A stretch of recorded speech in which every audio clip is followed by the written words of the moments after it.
Just because something's not written in a paper doesn't mean that it's not working. So I think it's coming in with an attitude of openness. It's coming in with an attitude of trusting your practitioner, hopefully developing a relationship with them in which you feel safe and trust and that progress is being made. Welcome to the Advanced Women's Health Podcast, where we empower women with the latest insights and advice on holistic health. From cutting-edge medical research to practical wellness tips, our mission is to help you thrive at every stage of life. Join us as we explore topics ranging from hormonal balance and reproductive health to nutrition and mental well-being. Whether you're seeking solutions for a specific health concern or simply want to enhance your overall wellness, you're in the right place. Let's embark on this journey to better health together. This is the Advanced Women's Health Podcast. Hi, everyone, and welcome. Today, we are talking to Dee, our amazing acupuncturist in Toronto, and we are going to dive into, as usual, her story, what got her into acupuncture, and she has a very unique background and a very unique perspective to acupuncture that we will dive into today as well. So welcome, Dee. Thank you so much for coming and chatting and doing all the things. Tell us a little bit about yourself. Well, thank you, Sarah. I'm so happy to be here. Having known you for a few years, it's so exciting to finally be on your podcast.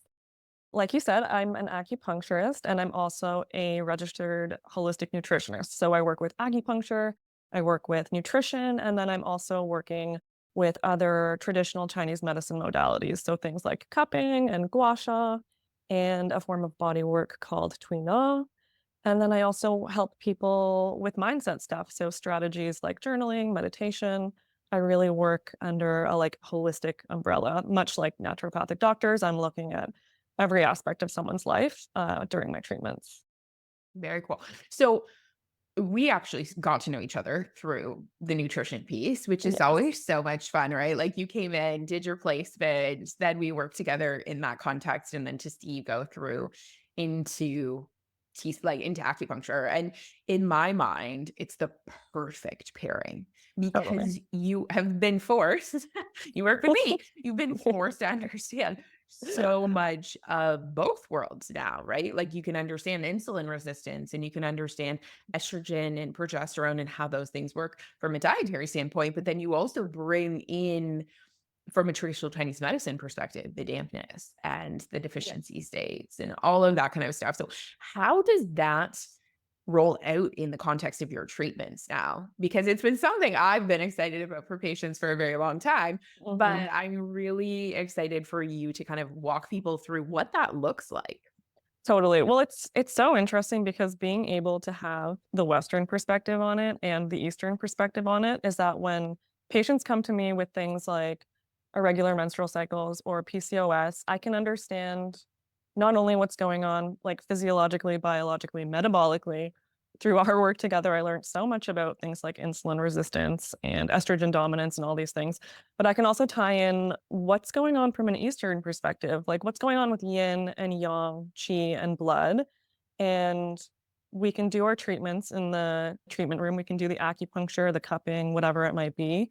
But it's so important from my perspective what patients are able to take away that they can do themselves. So the nutrition piece ties in so well here because through small dietary changes, through things like balancing your blood sugar, so making sure that you're getting enough protein and fat at meals, we can have such an impact on those conditions that I was just talking about, like PCOS or endometriosis or whatever it might be.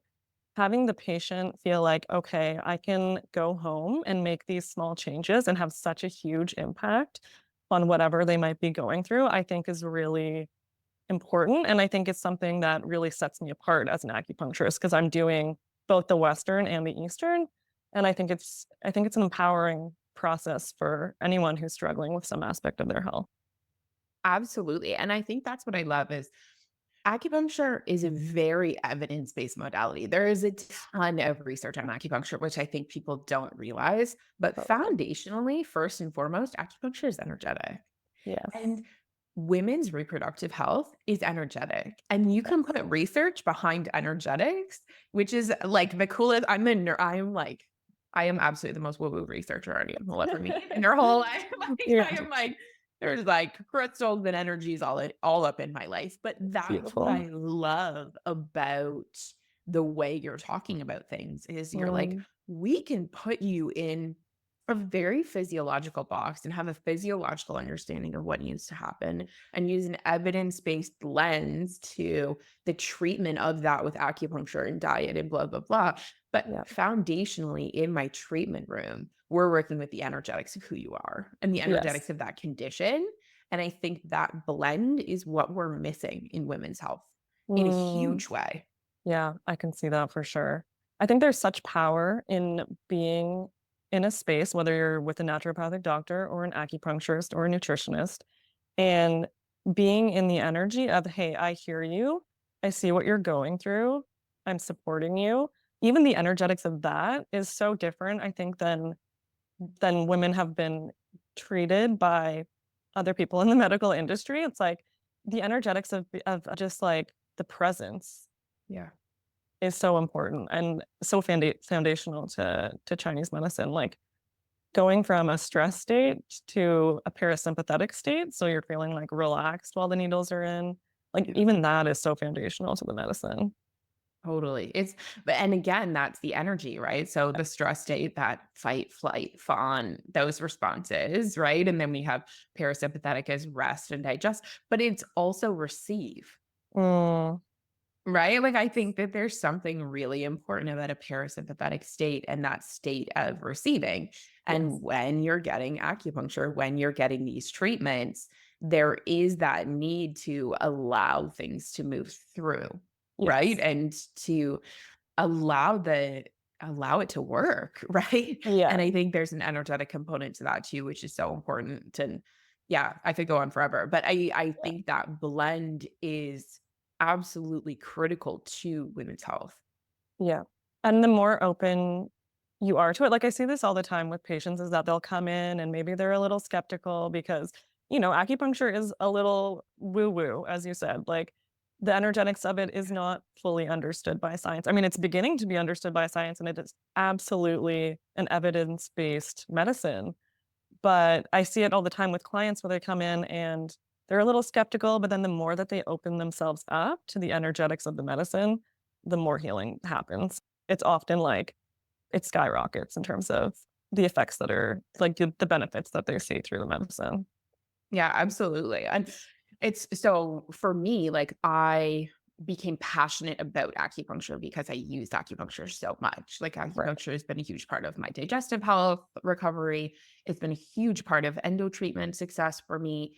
And Mhm. people always ask me, like, you get such immense results from all of the things you do. And it's like, yeah, because I know they're gonna work. Right. It's not even like I think they're gonna work. It's like I know when I commit to something for my Mm. health, it's going to work.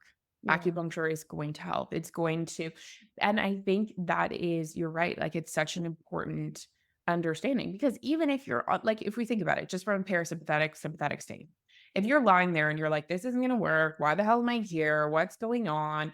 Like that attitude is not attracting anything. No, Nothing certainly good is going not. to Certainly happen. not healing.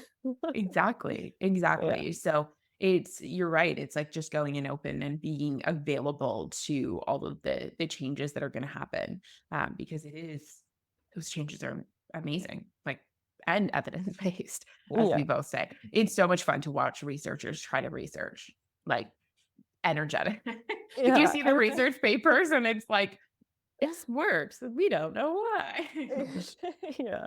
And I think in just trusting in that too, like a lot of the time research that's done, I mean, I'm such a research-based practitioner and I know you are as well, but there's a limit to it. And what we see in clinic can be really powerful. Just because something's not written in a paper doesn't mean that it's not working. So I think it's coming in with an attitude of openness. It's coming in with an attitude of trusting your practitioner, hopefully developing a relationship with them in which you feel safe and trust and that progress is being made.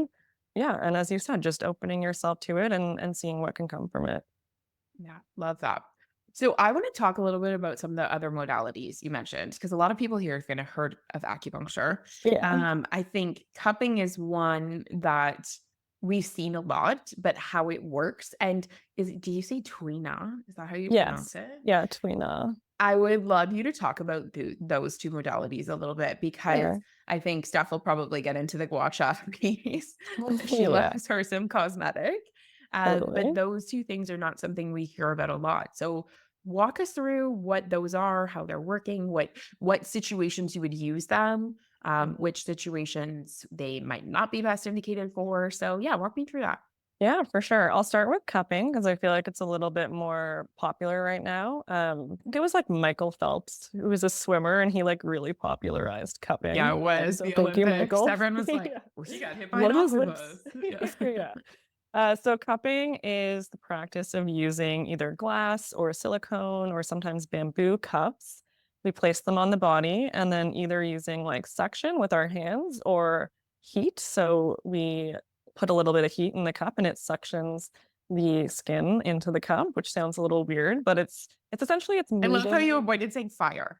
They use Yeah. fire. I don't want to Heat. scare anyone. I remember I was 40 and one, like Yeah. 40 weeks pregnant one day. Yeah. I got the worst respiratory infection. I coughed so hard, my like Oh no. rib came out. And I went to see my acupuncturist, Mhm. and she was like, okay, let's do this. And she had the most wild flame going. My Oh my husband was God. in the room. He was like, what is happening? And I was like, no, no, no, it's controlled chaos. It's all good. It actually looks really cool. But I mean, it I looks just, I scary love how you too. were like, we use heat. Well, to any like person who doesn't know what cupping out there is, it's not scary. And normally the time, like most of the time, we're using it on the back. Like we're using it on other parts of the body too, but generally we're doing the back. So you can't actually see what's happening. But we are using fire sometimes to create heat, which creates suction onto the body. And then we're moving what we call chi, which is like our vital energy and blood. So we're moving chi and blood in order to get things flowing, get things moving. We're trying to remove stagnation, is what we call it. So a lot of the time when someone is experiencing pain or cramping or just discomfort in a certain area of the body, we want to get that moving. So we're using cupping to get that chi, get that blood flowing, and hopefully provide relief depending on whether they're having menstrual cramps or lower back pain. Like you said, with something like a respiratory condition, we want to get things moving in the lung meridian. So in Chinese medicine, we're always treating different organs and different channels of the body. So with a respiratory condition, we'd want to be releasing whatever is happening in the lung channel, and oftentimes that's some kind of I mean, I don't wanna get too much into the nitty-gritty, but some kind of pathogen, some kind of aspect that's blocking things from moving properly with the lungs. So that's cupping. Did you have any So is questions it about that? mostly pain? Like, is that most of the time? Like, how would someone know that cupping would be something that they could try? So they've got an infection in the lungs. So, like, I use Sure. that example. Yeah.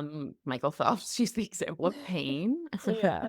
So, Yeah, I what mean, are other anything situations? musculoskeletal, so anything pain related or discomfort related, but then, like you said, any kind of sickness that's coming from the external world. So we call them external pathogens. So it could be like a respiratory infection, it could be a bacterial infection. And then, yeah, something like menstrual health, we use cupping for things like cramping. It really depends on the condition, but I would say most of the time it's when there's like stagnation happening. So in Chinese medicine, we have conditions of deficiency and we have conditions of excess. And a lot of the time, we would be using cupping in the excess conditions. So, how does it work with period cramps? I've never heard that with period cramps. That's so cool. No, okay. So I will do like a little bit of sliding cupping over like the uterus if like the person is experiencing menstrual cramps like in that moment. Yeah. But moving blood and moving chi in, like, the lower back, like, behind the uterus and behind the reproductive organs can be really helpful for things like cramping, things like endo, where there's a lot of stasis and stagnation happening. Well, I'll try it next month and I'll loop back because I've never heard of that. That's really cool. And it makes a lot of Yeah, it is sense. It cool. makes I a lot know of it sense. makes a lot of sense. I think when I think of cupping, I think of stagnation or stasis. I mean, another practitioner might look at it another way, but that's kind of, like, my perspective on it. Yeah. Love that. Yeah. And then Tui Na, walk us through that. Yeah, so Tui Na is a form of body work. It is like massage. I don't know exactly like the origins of it, but in the same way as cupping, we are manipulating chi and blood.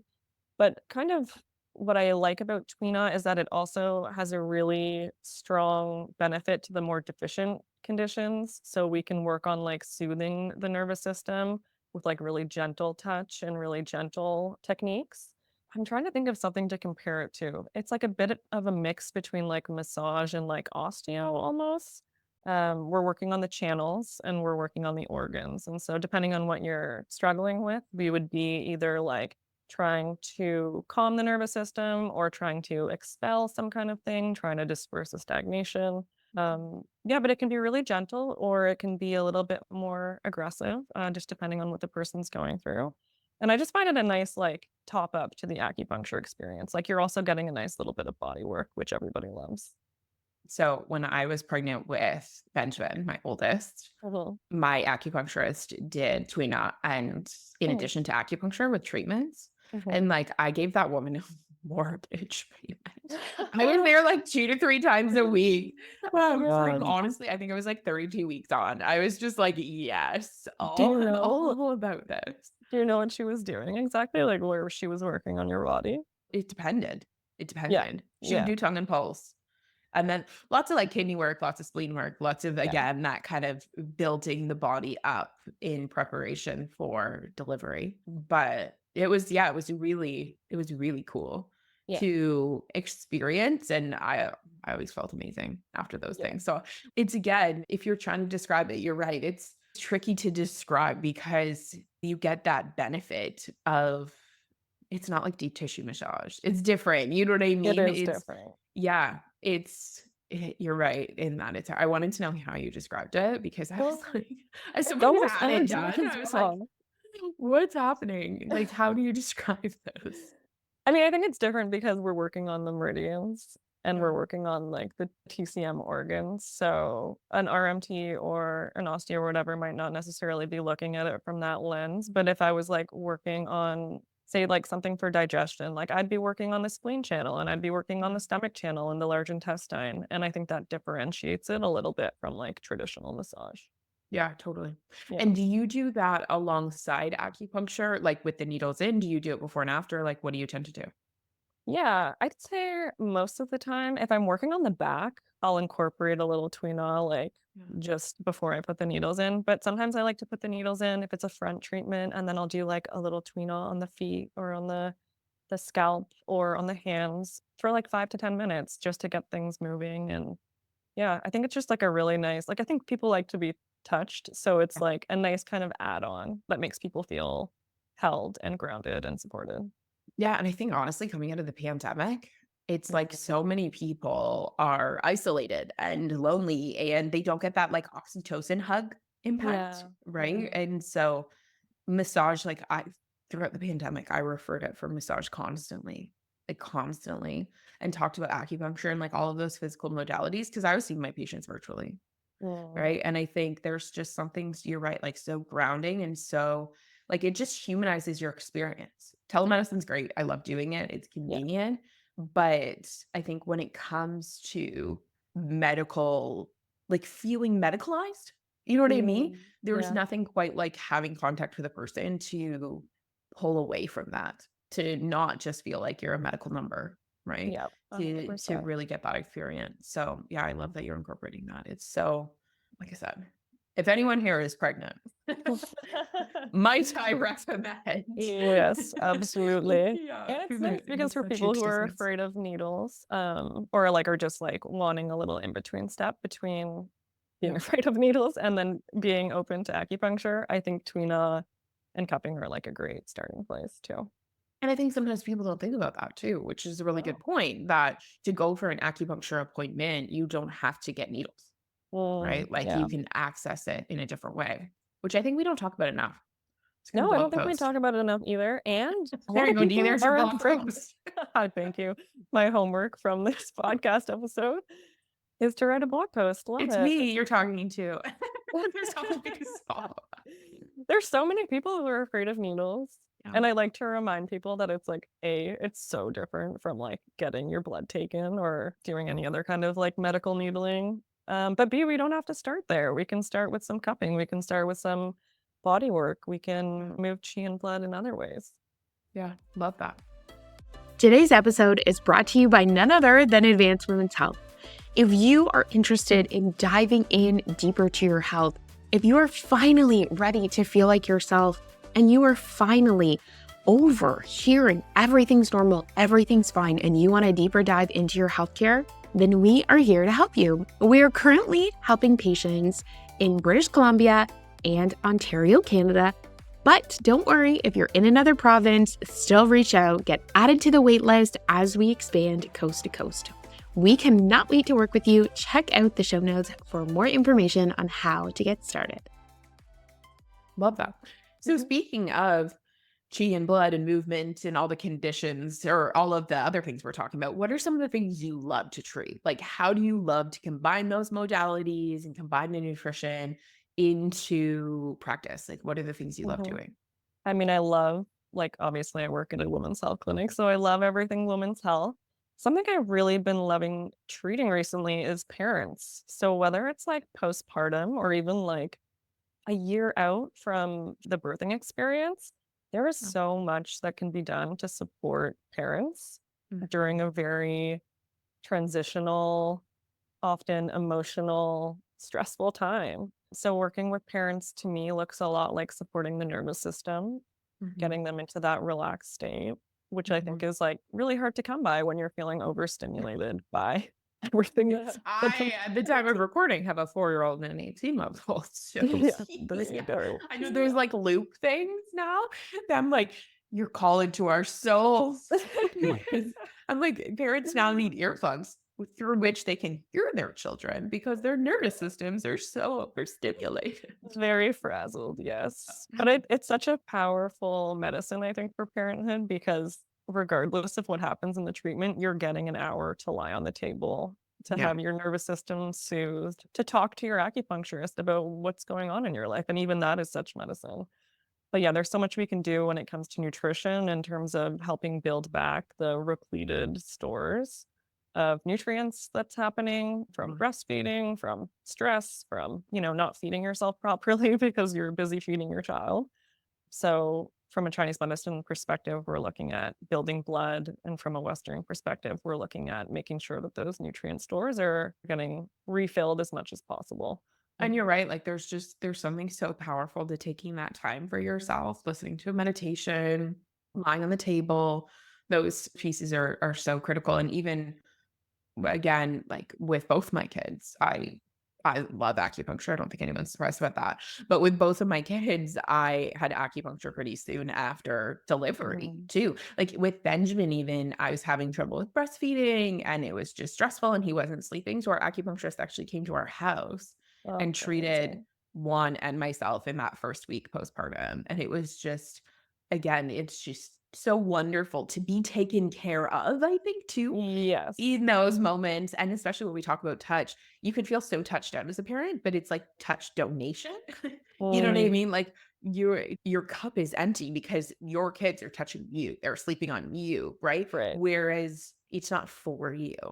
So I think Mm, sometimes physically having that energy back to you, just like as practitioners, right? When yeah. we can get touched out by the end of the day, but Mhm. when you get it back from someone else, it refills that cup. And so I think there's something to be said about that too, and just having those treatments and getting that level of support. Well, it goes back to like kind of like what you were talking about at the beginning of the receiving. Yeah. So often as a parent, you are in giving mode, and to Mhm. have an hour to just receive is everything. Yeah. So, yeah, I've just really been enjoying working with parents in that sense because they're doing so much. And here's a moment for me to say, hey, this is your time to receive. Like, let's give you some care. It Yeah. gives them the opportunity to release something, it gives them the opportunity to soak something in. And like the boosting the energy component is obviously a huge part of that. So a lot of parents are what we call chi or blood deficient. And even in one treatment, like at least for a few days after the treatment, often I find that patients are feeling more energized, more in their body, more kind of ready to take on whatever they might need to take on that week. And I think one thing we don't talk about enough with acupuncture, people think about acupuncture with pain, they think about acupuncture with hormones, but Mhm. acupuncture, Sean and I were talking, Sean's the acupuncturist in Kingston, and we were talking about how a research study came out showing that one needle, right, just looking at stomach 36 was Yeah. massively anti-inflammatory throughout the whole body and all of these types of things. And so that first year postpartum, there are so many inflammatory changes happening. If you are Mm, going to be, it is one of the most at risk period for women specifically with respect to autoimmunity and the yeah. onset of an autoimmune condition. And so not only are you helping to support your stress response and helping your body to adjust and refilling those energy tanks and those stores, but it's also helping to balance an immunological response, which is, I think, why it helps with mood and why it can help with pain is because we get the systemic immune changes, which most patients are have some degree of inflammatory changes in their body, right? And I think that's the thing with acupuncture that I love so much is Sean's always like, oh my God, the ND patient, right? But it's because we have so much information. Our intakes are so in depth. And the Yeah. thing I love about acupuncture is you don't have to know exactly what's causing it to Totally. know and feel that something's off and treat it. And there's so much power to that when you're like, I just don't feel like myself and I don't know what's up Mm, is to just go and acupuncture takes you where you're at, right? It's like, yeah. yes, we can include an understanding of glucose and inflammation and this and that, which is why acupuncture and naturopathic medicine go so well together. But Mhm. there can also just be this, okay, who cares about the cause? Yeah. From again, from a very like Western perspective, Mhm. let's just ground into where you're at right now and hold Yeah. that space. And I think there's so much power in that. Yeah, it's funny because Chinese medicine is, like, so vast, like, you could never even touch, like, the top of it. But that being said, it's so effective even when you don't know what's going on. Put stomach 36 in, and that's a treatment in and of itself. That's, like, one of the most popular, most studied points in acupuncture is a point on the leg just below the knee, actually, and like you said, it's reducing inflammation, it's supporting the digestive system. It's a treatment in and of itself, and I love that about Chinese medicine. It's like, regardless of what the person is experiencing, I think, like, 9 out of 10 times, someone is gonna walk away less inflamed, less out Yeah. of their body, less, stressed or whatever it might be, and I think that's really powerful, like, especially for parents Yeah. as well. Yeah. And that's why I was so passionate about putting together this podcast is not only because we have a massive, amazing team and I want people to know more about them, but it's because the biggest issue with holistic care in general is people don't see themselves in it. Mm, Right? They like, I don't, am I the type of person to go for proactive blood work? Am I the type of person who can eat in alignment with the recommendations that I'm given from a nutritionist or a naturopath? Am I the type of person who can benefit from acupuncture, from osteopathy, from all of these things? People don't even know enough to see themselves in it. And right. so I think when we have that experience of saying, yeah, if you're inflamed, if you have hormonal imbalance, if you have period pain, if you're getting sick a lot, if you're tired, then acupuncture is probably something for those of you who have benefits. You can Mhm. try a couple sessions under the benefits to see if it's going to help you. And after that, go from there because you see the benefit. But two, you can also, it can help most people with some element of their care when they are available for it. Right. And Yeah. it's again combining what we talked about in the beginning. Yeah, totally. And even just like a monthly tune-up, I find so effective. So for a parent who like, struggles to find the time to take care of themselves, even just coming in once a month, getting a treatment, it's like a reset. It's like a reset of all the systems in your body. And it can have such a huge difference. Like as you were talking about, like because postpartum is such a sensitive time, because that is often when moms in particular start to develop autoimmune conditions. Having that preventative tune-up is so important, and I think it's really cool because it's like it's an hour of your day, that's Mhm. all that it takes, and you can be There's working no with an homework. ND and yeah, exactly, there's no homework. You I don't mean, have to cut glue. it might give you a little bit of homework, but, like, in a minimal. But, yeah, if you can make the space for it and you have the benefits for it, I think it's really something worth considering for all of you parents out there. Yeah, and it's again, it's one of those things. That's why, like, I I love the fact that so many companies offer benefits options because it allows someone to try something new, Yeah. right? If what you're doing for you is not working right now, you're probably listening to this because you don't feel great. This is why I'll also say you don't need to know what's going on to know you want to feel different. Mm, And that's such a powerful thing. I don't need, as a practitioner, yeah. I don't need to know what's going on to know how to guide someone to feeling better in their bodies because we trust their intuition and we go from there. We can do it with blood work, we can do it without, right? But Right. from that space, I think acupuncture is very similar. If you have a goal of feeling differently in your body, Mhm. then you can access all of these different services in order to see what shifts and moves the needle for you the most. Right. Moves the needle.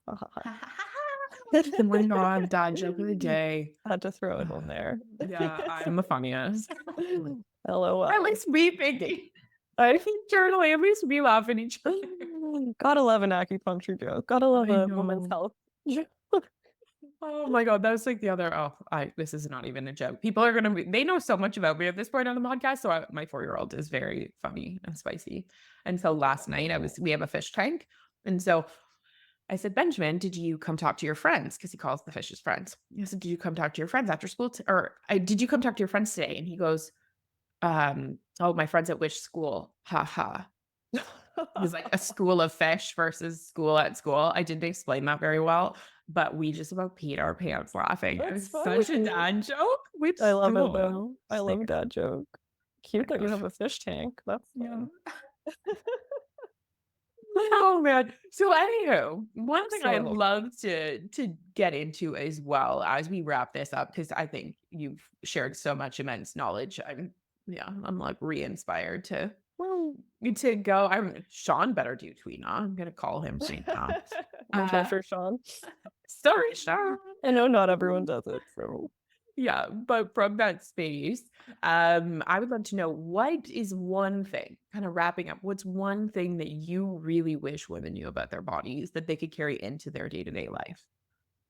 okay, I have two things. One is more TCM, Chinese medicine focused, and the other is just like generally, I think something that women should know in general is that there is so much detective work that can be done to help you with whatever you're going through. If you have just been diagnosed with something like PCOS or endometriosis or IBS, like there is so much more that can be done that you're not being told, perhaps by your primary healthcare provider. And we are here to help you. Like I was diagnosed with PCOS in, I think 2016, and Mhm. I was given the option to go back on hormonal birth control or lose 5 to 10 pounds. And those were my two options. And it didn't But it's sit also right like, with me. what do you have to lose? I agree. Like, oh, I know. I know. It was a really disheartening and traumatic. confusing and traumatic experience. I'm not gonna Yeah. lie, but it didn't sit right with me, and it took me a little time, but eventually I was like, "Eh, I think Yeah. there's probably more that can be done here that's not being provided as an option." And that's how I got into holistic nutrition, is that I started doing my own research, and eventually I found someone to work with.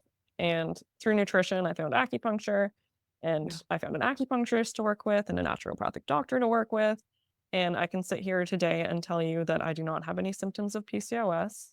Yeah. My IBS is managed. I very rarely have digestive flare ups. Yeah. And so I guess the message here is that like there is so much that we can do. And that's why I'm like so grateful to be part of a clinic that's looking specifically at women's health because I've been in the situation of feeling like A, really traumatized, B, really confused, and C, like really alone. And Mhm. I just want people to know that, like, yeah, there's a lot we can do and you can heal, and we are here to support you. Yeah, totally. And the second thing from a TCM perspective is about the concept of cold in Chinese medicine. So in Chinese medicine, we have hot and we have cold. We have yin and we have yang. Yin is cold and yang is hot. And cold in Chinese medicine contracts, it creates stagnation. And when we're consuming things like cold smoothies and iced lattes and iced Oh my God, if you're gonna come Americanos, at my iced coffee like I'm stuff, coming, Sarah. I'm I was trusting like, you. Back off, woman. But it's one of the key aspects of TCM nutrition, or like just TCM theory in general, that cold can create stagnation, it can create stasis, If and I drink it stagnation. while I have an ice, while I have a heating pad on, it does That's not better. make it. That's better. Have a ginger tea after, warm it up. I'll do ginger shots, pair a hoodie, and drink my ice. But I'm always coming at my patients about this. I'm like, you can have your one iced latte a week, but other than that, you got to be having things that are warm. It keeps things flowing. It keeps all of like the fluids and the chi and the blood flowing. And that's like such a big part of menstrual health, but also like everything else in Chinese medicine, like pain, cold can cause a lot of stagnation. So salads, smoothies, iced beverages. Obviously, you're going to have them from time to time. Do not restrict yourself from the things that give you joy, but I'm always advocating for like more warm cooked foods, more herbal drinks that are warming, using a heating pad, keeping your feet warm, all of those Lipid. different things. Yeah. That I'm good for. Well, it's such a good point, even. And like right now, we're recording this in the middle of September, Yeah. and it's change of seasons. Right. And as much as like I joke about my iced coffee, because I love me an iced coffee, Mm-hmm. I also have not been craving iced coffee since it got cold at night. And I'm very intuitive. I follow my body. Even like Yeah. we had a whole bunch of veg in the fridge. And I was like, I'm just gonna roast all of these. Like on the weekend, I just was like roasting vegetables and taking the raw carrots and roasting them and the celery and roasting them. And it's again, like I think sometimes when you ground into that body-based intuition, Yeah. it's not helping you. You know what Yeah. I mean? Like Your I body crave knows. and I crave iced beverages when I need an artificial wake up. Mm. It's not coming from a place of like, oh, I'm thriving. It's coming from a place of Aiden woke up at 5 a.m. and Yes. mama wants something to shock her brain into awakeness. Yeah. Right? And that's fair. No Right? shame, no guilt for that. Like, I get it. And it's the awareness, Right. right? And it's saying, is this serving? It's like when people talk about coffee, I'll always drink coffee, but it is a short-term win. Right. And it can, if you, like I was talking to a patient a couple of weeks ago, she drank a pot of coffee a day. That has long-term consequences. Yeah. 1 cup of coffee a day is a short-term win and a short-term win. And then that's it. It doesn't have a lot of long-term consequences. But Yeah. I think when we think about that, when you say, okay, I'm craving the iced beverage because I want to wake up, right? Which is where a lot of people come from. Is that giving you what you're actually after? Right. Or would you be better to drink your iced beverage and then haul ass into Dee's consult room to get the energy built from within? You can do both. I'll let you Stop have with the big carrot. You come over to the consult room. Yeah, totally. No, but it's true. Things add up. So if you're having an iced latte every day and it's giving you that pep in your step that you need, sure. But then like a few months from now, like how is that affecting your body? Have your cramps gotten worse? Yeah. Are you having more clots in your menstrual blood? Like shit adds up.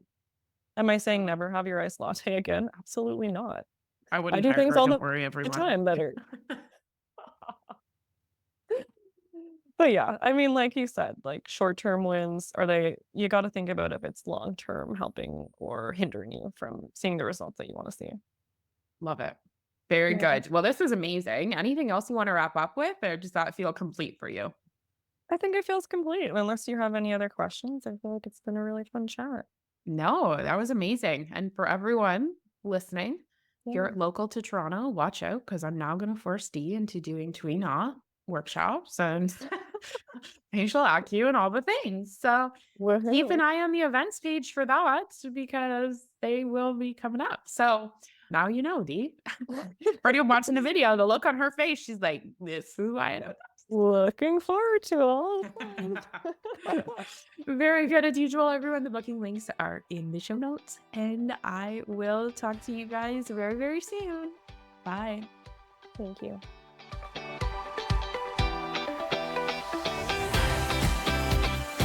Thank you so much for listening. I hope that you had as much fun as we did. And if you loved today's episode, share it with a friend and leave us a review. That is how we spread this message, and that is how we are going to revolutionize healthcare in Canada for women. Have a beautiful day and be well.